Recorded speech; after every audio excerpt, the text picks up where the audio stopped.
What if the earth was already ancient and populated long before Adam ever walked in Eden? What if the Bible's opening chapters are not the absolute beginning, but the restart after a global cataclysm? For centuries, most readers assumed Genesis 1.1 described the creation of the entire universe from nothing. But a closer, more careful reading of the original Hebrew text reveals something far more disturbing. The very first verse says, "In the beginning, God created the heavens and the earth." Then, in verse 2, without warning, the scene shifts. The earth was without form and void, and darkness was over the face of the deep. The Hebrew word translated as was can also mean became. Many ancient Jewish scholars and early church fathers understood this as a catastrophic judgment that turned a once-perfect world into a ruined, chaotic wasteland. A pre-Adamic world, a lost civilization that existed before the 6 days of recreation described in the rest of Genesis 1. This idea, often called the Pre-Adamite Theory or the Gap Theory, is not modern speculation. Traces of it appear in the writings of early church fathers like Origen and in Jewish mystical traditions. It suggests that between Genesis 1.1 and 1.2, there lies an untold gap of time, possibly millions of years, during which an advanced, intelligent civilization flourished on Earth, only to be destroyed in divine judgment. The evidence for this lost world is scattered throughout Scripture itself. Isaiah 14 and Ezekiel 28 speak of a being described as the Anointed Cherub, or morning star, who was perfect in beauty and wisdom until iniquity was found in him. Many scholars see these passages as referring not only to Satan's fall, but to a pre-Adamic rebellion that corrupted an entire order of creation. The fossils, the megalithic structures that defy modern explanation, the sudden appearance of fully developed human cultures after the last ice age, all begin to make sense when viewed through this lens. And yet, this civilization was deliberately wiped from official memory. Why would the biblical text hint at such a thing, only for later traditions to bury it? Deep beneath the surface of what we call prehistory, something ancient and intelligent once ruled this planet, and the Bible may have preserved the echoes of its terrifying end. The Gap Theory, or Pre-Adamite Theory, rests on a single, explosive linguistic detail most modern Bibles quietly smooth over. In Genesis 1.2, the Hebrew does not say the earth was without form and void. The word haya more accurately carries the meaning became. The verse should read, "And the earth became without form and void." This is not a minor translation issue. It suggests a dramatic transformation, a once-ordered world reduced to chaos and darkness. The phrase "without form and void," Tohu wa-Bohu in Hebrew, appears only a few times in the entire Old Testament, and every other occurrence describes the aftermath of divine judgment, never the original state of a perfect creation. Isaiah 34:11 and Jeremiah 4:23 use the exact same words to describe lands laid waste after God's wrath. If the same language is used in Genesis 1.2, it implies that something catastrophic had already happened between the original creation of verse 1 and the recreation that begins in verse 3. Early church fathers noticed this. Origen, one of the greatest minds of the 3rd century, taught that there were multiple ages before the current one. The Jewish Talmud and certain Kabbalistic texts also speak of previous worlds that were created and then destroyed because they could not stand in the presence of divine holiness. If this gap exists, it opens the door to an entire lost chapter of Earth's history. A pre-Adamic civilization, possibly advanced, possibly angelic, or hybrid in nature, that thrived during this undefined period. When rebellion broke out, God judged that world so completely that he had to reshape the planet during the 6 days described in the rest of Genesis 1. This reading reconciles the biblical text with the scientific record far more cleanly than either young Earth creationism or atheistic evolution.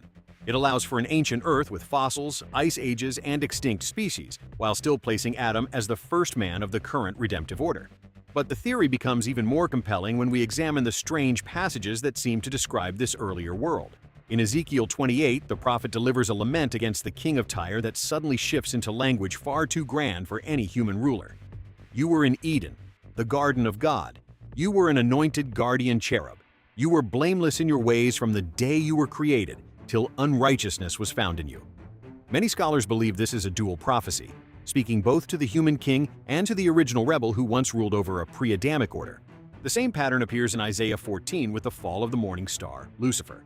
If these texts describe a real pre-Adamic rebellion, then the fossils we dig up today, the underwater ruins off Yonaguni and the Gulf of Cambay, and the sudden appearance of sophisticated human culture after 10,000 BC may be the scattered remnants of that lost civilization, a world that God judged and then chose to restart.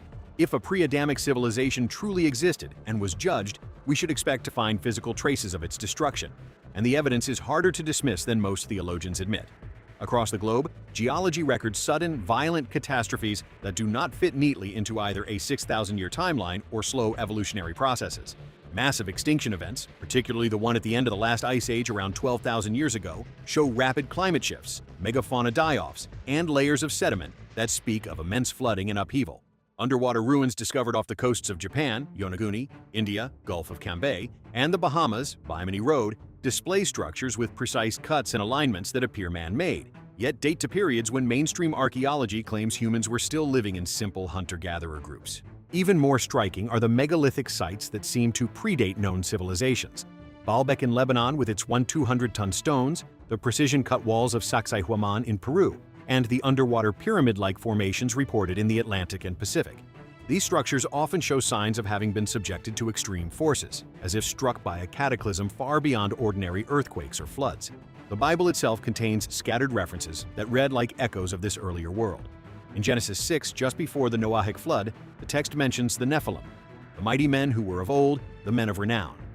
Many interpreters see this as a second incursion, but some scholars argue it was a continuation or echo of the corruption that had already ruined the previous age. Job 38 contains one of the most haunting passages in Scripture. When God speaks to Job out of the whirlwind, he asks, "Where were you when I laid the foundation of the earth? When the morning stars sang together and all the sons of God shouted for joy."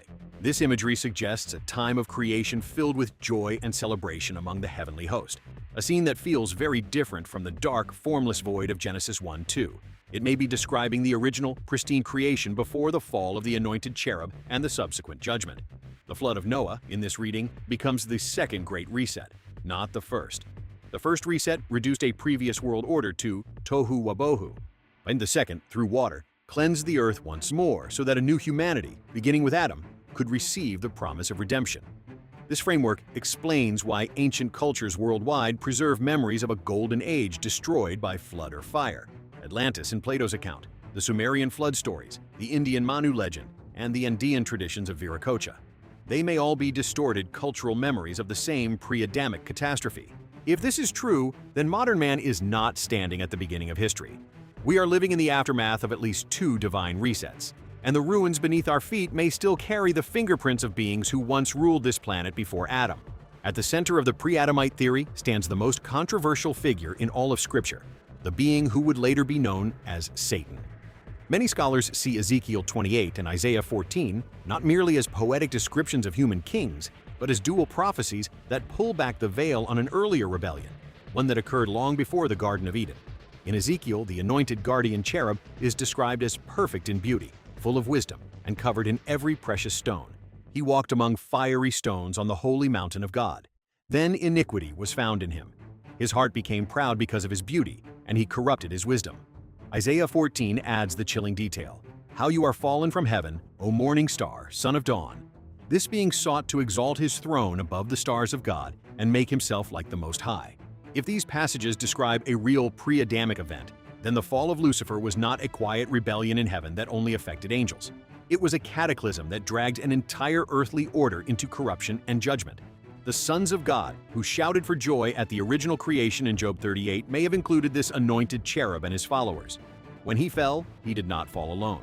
A portion of the heavenly host followed him, and the world they governed was ruined in the process. This reading explains the sudden shift in Genesis 1-2 from a perfect creation to a dark, formless wasteland. It also explains why God would need to recreate or restore the earth during the 6 days that follow, reshaping a judged planet so that a new humanity, made in his image, could begin the story of redemption. The implications are profound. If a pre-Adamic civilization existed under angelic rule and was destroyed because of rebellion, then the serpent in Eden was not encountering Adam and Eve as a total stranger. He was a defeated but still dangerous entity, returning to sabotage the new order God had established. This framework also challenges the comfortable narrative many churches prefer, that evil began only with human disobedience. The pre-Adamite view insists that evil has much deeper, older roots that stretch back to a cosmic rebellion that once turned the earth into a tomb. For this reason, the theory was largely sidelined by both Catholic and Protestant traditions. It raised too many uncomfortable questions about the nature of spiritual warfare, the age of the earth, and the possibility that forces far older than humanity still influence our world. Yet the Ethiopian church and certain early church fathers never fully closed the door on these ideas. They understood that the biblical text contains layers, some surface, some hidden, and that ignoring them does not make them disappear. If the earth was reset once before the time of Adam, what does that mean for the world we live in now?